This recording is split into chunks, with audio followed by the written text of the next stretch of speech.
தமிழ்நாட்டின் தவிர்க்க முடியாத முதலமைச்சர்களில் இவங்களும் ஒருத்தவங்க. காமராஜர், கலைஞர், எம்ஜிஆர் இவங்களோட வரிசையில் தமிழ்நாடு மக்கள் மனசில் ஒரு நிரந்தர இடம் பிடிச்சவங்கள இவங்களும் ஒருத்தவங்க. முன்னாள் முதலமைச்சர் அம்மா செல்வி ஜெயலலிதா அவர்கள். தமிழ்நாட்டுக்கு இவங்க நிறைய சிறப்பு வாய்ந்த திட்டங்கள் கொண்டு வந்திருக்காங்க. அதில் முக்கியமான 6 திட்டங்களை தான் நாம் இந்த வீடியோவில் பார்க்க போகிறோம். இவங்க கொண்டு வந்த திட்டங்களுக்கு பின்னாடி ஒரு பேட்டர்னை ஃபாலோ பண்ணியிருக்காங்க. அது என்ன அப்படின்னு வீடியோ நம்ம முடிவில் பார்க்கலாம். முதலாவதாக கொண்டு வந்த திட்டம் தொட்டில் குழந்தை திட்டம். 1991 இவங்க முதலமைச்சராக வராங்க. அதாவது சட்டமன்றத்தில் இவங்க அவமானப்பட்டதுக்கப்புறம் முதலமைச்சர் ஆனாதான் நான் இந்த சட்டமன்றத்துக்குள்ளே காலடி வைப்போம் அப்படின்னு சபதம் எடுத்து 1991 முதலமைச்சர் ஆனதுக்கப்புறம் கொண்டு வந்த முதல் திட்டம் இந்த தொட்டில் குழந்தை திட்டம். தமிழ்நாட்டில் இந்த ஆண்கள் பெண்கள் ரேஷியோ, அதாவது 1000 ஆண்களுக்கு 927 பெண்கள், இன்றைக்கும் இந்த ரேஷியோ ஓரளவுக்காச்சும் பேலன்ஸாக இருக்குது அப்படின்னா அதுக்கு மிக மிக முக்கியமான காரணம் தான் இந்த தொட்டில் குழந்தை திட்டம் தாங்க. 90 காலகட்டத்தில் கருவில் பெண் குழந்தைன்னு தெரிஞ்சாலே கலைச்சிருவாங்களாங்க. பெண் சிசு கொலை அதிகமாக நடந்த அந்த காலகட்டத்தில் பெண் குழந்தைங்களை காப்பதற்காக கொண்டு வந்த திட்டம் தான் இந்த தொட்டில் குழந்தை திட்டம். அதாவது பெண் குழந்தைகளை வளர்க்க முடியல அப்படின்னா அரசாங்கம் அந்த குழந்தையை வளர்ப்பதற்கு தேவையான உதவிகளை செஞ்சு கொடுக்குற திட்டம் தான் இந்த தொட்டில் குழந்தை திட்டம்.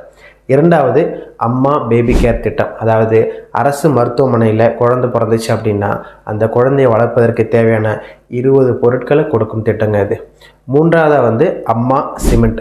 அதாவது ஏழை எளிய மக்கள் சிமெண்ட் வாங்க ரொம்ப கஷ்டப்படமான காலத்தில், அதாவது ஒரு சிமெண்ட் 350 ரூபா 400 ரூபா விற்கும்போது அம்மா சிமெண்ட் அப்படின்னு 190 ரூபாய் 200 ரூபாய்க்கு கொண்டு வந்து ஏழை எளிய மக்களும் சிமெண்ட் வாங்கிறதுக்கு ஒரு பெரிய உதவியாக இருந்த திட்டம் இந்த அம்மா சிமெண்ட் திட்டம். நான்காவது அம்மா குடிநீர். எல்லா பஸ் ஸ்டாண்ட்லேயும் இதுக்குன்னா ஒரு தனி செக்ஷனை வச்சு எல்லா மக்களும், அதாவது ஏழை எளிய மக்கள் ஆரம்பித்து வசதி படைச்சவங்க வரைக்கும் எல்லா மக்களும் ஒரு தரமான குடிநீரை 20 ரூபா 25 ரூபா 1 லிட்டர் விற்ற நேரத்தில் அம்மா குடிநீர் அப்படின்னு ஒரு திட்டம் கொண்டு வந்து 1 லிட்டர் 10 ரூபாய்க்கு விற்றாங்க. நானே நிறையா டைம் இந்த அம்மா குடிநீர் எங்கே இருக்குன்னு தேடிலாம் வாங்கியிருக்கேன். 5 மற்றும் 6வது பர்சனலாக எனக்கு ரொம்ப பிடிச்ச திட்டங்க.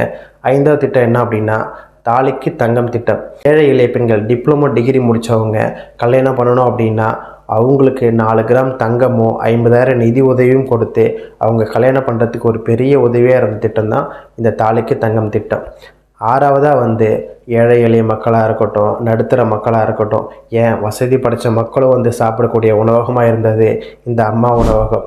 ஒரு இட்லி 1 ரூபாய்க்கு, தயிர் சாதம் சாம்பார் சாதம் 3 ரூபாய்க்கு கொடுத்து தமிழ்நாட்டில் இன்றைக்கும் ஒரு பேசப்படுற ஒரு சிறப்பான திட்டமாக மதிய உணவு திட்டத்துக்கு அப்புறம் இருக்கிறது இந்த அம்மா உணவு திட்டங்க. வீடியோ ஆரம்பத்தில் நான் சொன்னேன் இல்லைங்களா, அம்மா இந்த திட்டத்துக்கு பின்னாடி ஒரு பேட்டர்னை ஃபாலோ பண்ணியிருக்காங்க அப்படின்னு.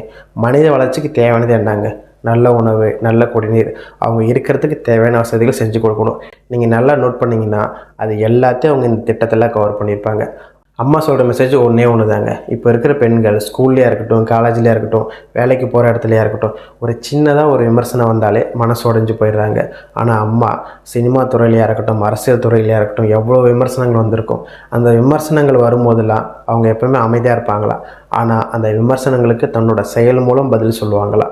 நீங்களும் அப்படி தாங்க. உங்கள் மேலே விமர்சனங்கள் வைக்கும்போது அமைதியாக இருங்க. உங்கள் வெற்றி நோக்கி போயிட்டே இருங்க. ஒரு நாள் உங்களை தூற்றிய வாயும் போற்றி பேசும். வீடியோ நல்லா இருந்துச்சு அப்படின்னா உங்கள் ஃப்ரெண்ட்ஸுங்களுக்கு ஷேர் பண்ணுங்கள். தினமும் நல்ல தகவல்களை தெரிஞ்சுக்க கவி கிளப்பை சப்ஸ்கிரைப் பண்ணி ஃபாலோ பண்ணுங்கள். நன்றி.